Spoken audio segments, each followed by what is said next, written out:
พี่น้องสบายดีมาเฮ็ดกับข้าวกำลังสิปอกบักหุ่งหมักมะละกอเนาะหมักละกอหน่วยนี่8 เหรียญ8 เหรียญ 79เอาอะไรมา8 เหรียญเนาะคัน10 เหรียญมันก็400 บาทเนาะมะละกอนี่เกือบ400แหละ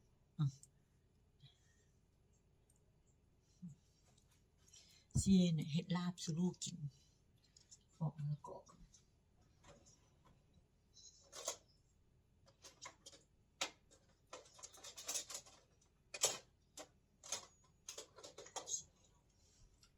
เห็นบางคนก็ว่านี่ขุดก็ว่าอันนี้ขุดมะละกองามๆข่อยผัดขุดบ่เป็นพวกเนี้ยข่อยใช้แต่ตัวนี้ปอกมะละกอข่อยกินตำมันตำมะละกอนะข่อยบ่มักป่นอีสังแล้วข่อยมักกินแต่แบบนี้แหละบางคนนี่ป่นให้เห็นแต่อันไข่รสนะเนาะก็ใช่เขาสิเอิ้นว่าตำมะละกอบอกว่าตำไปตัวนี้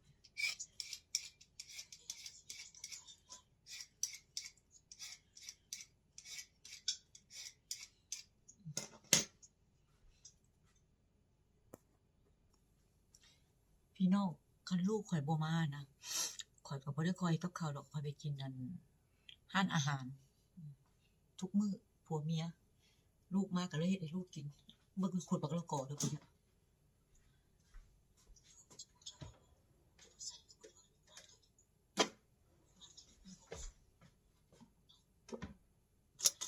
ก็สิลองขูด2ซื้อซีนมาบ่แกเบิ่งจะมาเฮ็ดลาบมีปลาซิว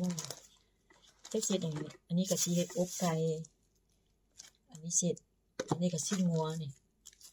อันนี้ก็เสร็จลาบไก่ใส่อันเครื่องในให้นะ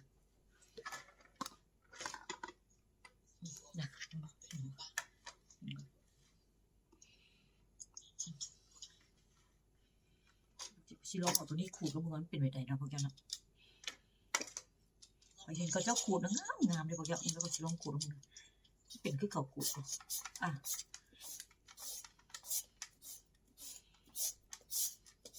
พี่น้อง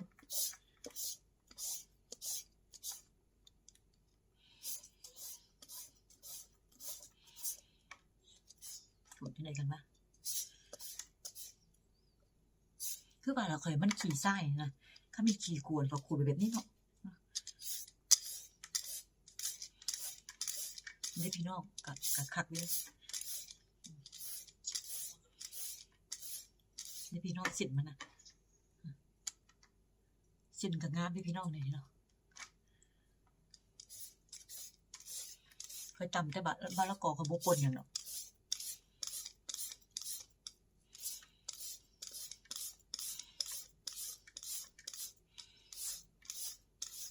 เพราะว่าท่านก่อนไปป่นมันบอกมันเหลือเขาไปเจ็บเนี่ยนะ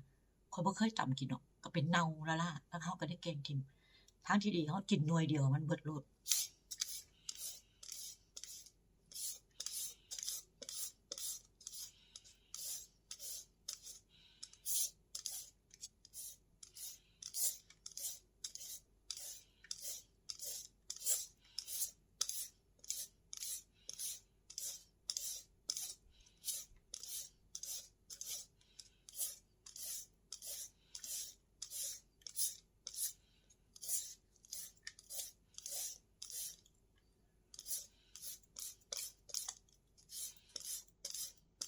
ตำมะละกอนี่ตำหลายก็บ่แซ่บเลยพวกเจ้า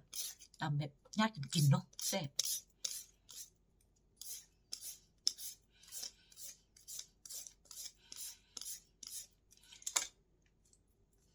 มีคนถามข่อยว่ายามหนาวข่อยไต้หยังเด้อข่อยสิให้พวกเจ้าเบิ่งอันแนวเฮ็ดความอุ่นน่ะนะเห็นบ่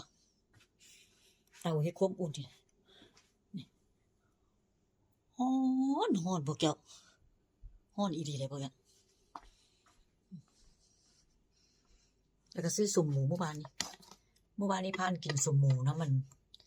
น้ำเบียร์ก็ได้ล่ะแหนมจัว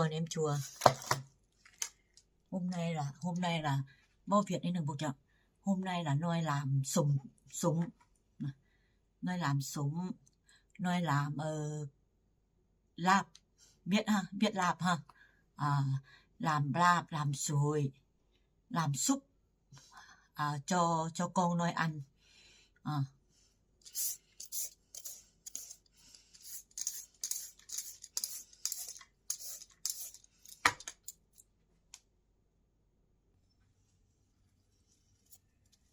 ันนอกเดี๋ยวนี้ล่างผักหอมที่ซอยเห็ดลาบอ่ะนะ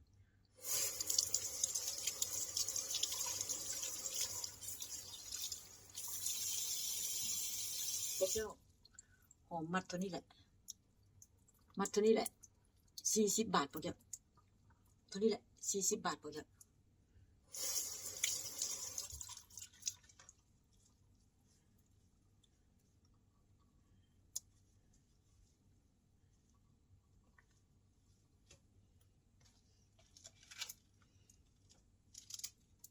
หอมนี้กันซื้ออยู่เมืองฝรั่งนี่แพงซื้ออยู่เยอรมันนี่ถือไปเยอรมันไปกินข้าวกินน้ำก็เลยซื้อมาเลย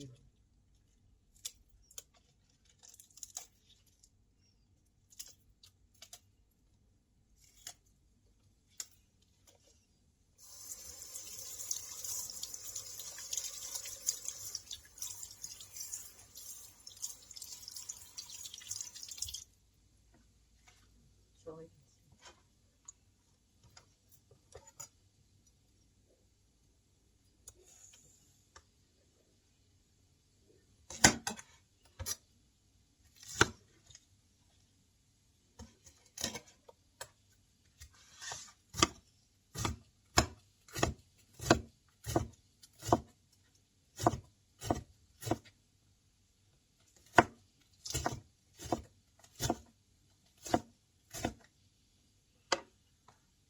กำลังซอยหอมสีใส่ลาบพี่น้องซอยหัวหอมน้ำบ่ช่วยนะ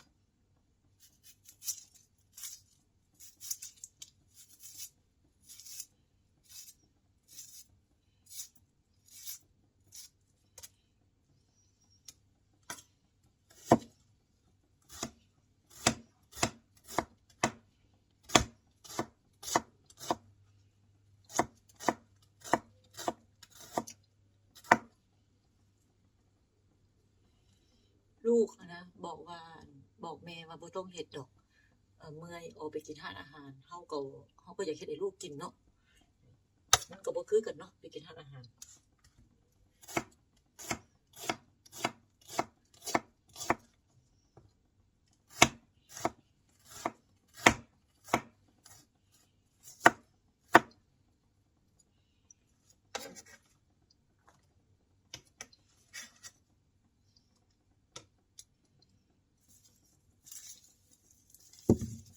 บ้านเฮานี่บ่เบื่อกับเตรียมเครื่องเตรียมของเนาะพวกเจ้าซอยนั่นซอยนี่มีนั่นมีนี่บ่คืออาหารพวกต่างชาติกินเด้พวกต่างชาตินี่กินง่าย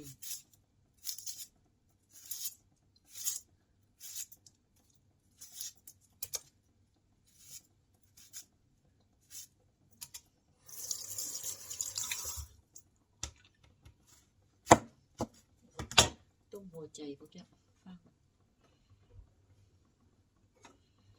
ต้มหัวใจพวกเจ้าต้มหัวใจ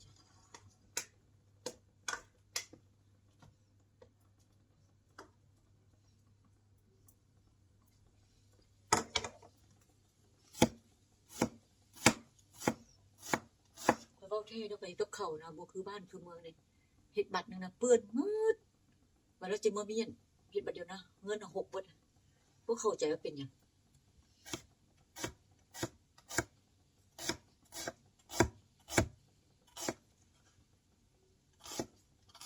พวกเจ้าเบิ่งข่อยซอยแต่ผักบัวจะเบิ่งสะว่าพวกเจ้า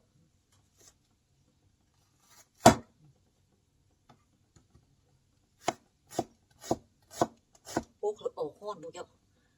ข่อยใต้เตาควบอุ่นมันร้อนแฮงจะบ่มีเวลาแก้เสือออก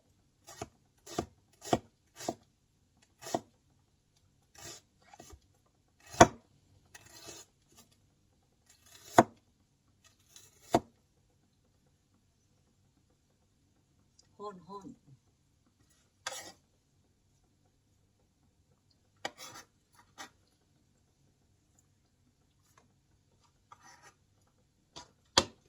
นะแล้วนะพ่อพี่น้องเย็ดใส่ลาบเตรียมอันนี้ผมอันนี้ก็มาจิบมาล่างนิดนึงรู้นี่แหละเบิดตัวไหนกับจิเมียนเนาะ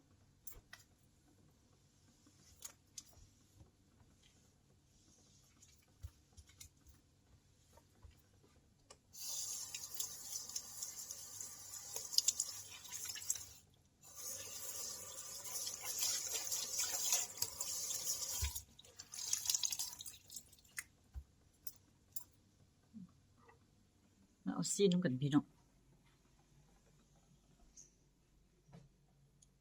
คอยเช็ดลาบไก่เพราะว่าต้มหัวใจดิเอาไก่ออกไปเห็ดลาบ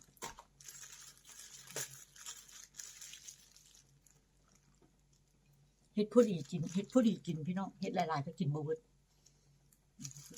นี่แหละ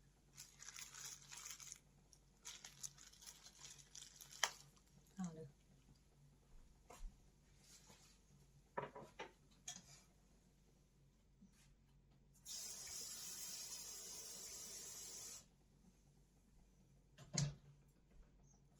ชิ้นงัวหรือว่าปลาซิซอยไป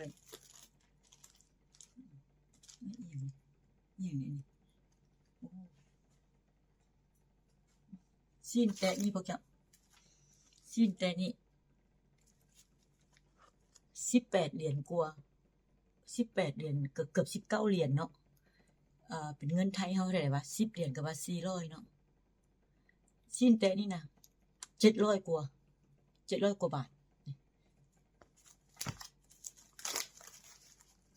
เนี่ยเท่านี้เลยพี่น้อง700 กว่าบาท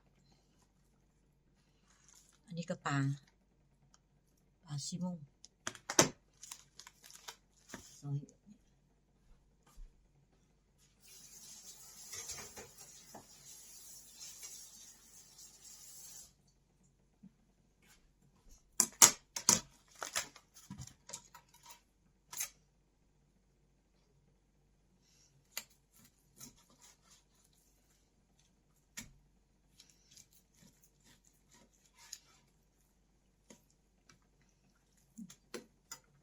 บ่เห็นหน้าเนาะเพื่อนซอยละสิขั้นเอือบไว้ให้มันอ่อนนะสิกินจะสิกินอย่างบุยว่าสิกินดาดซีนอีกอันนี้คือกันไก่นี่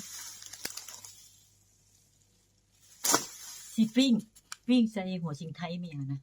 เอาพี่น้องตัวนี้ก่อนเนาะเจอกันคลิปหน้า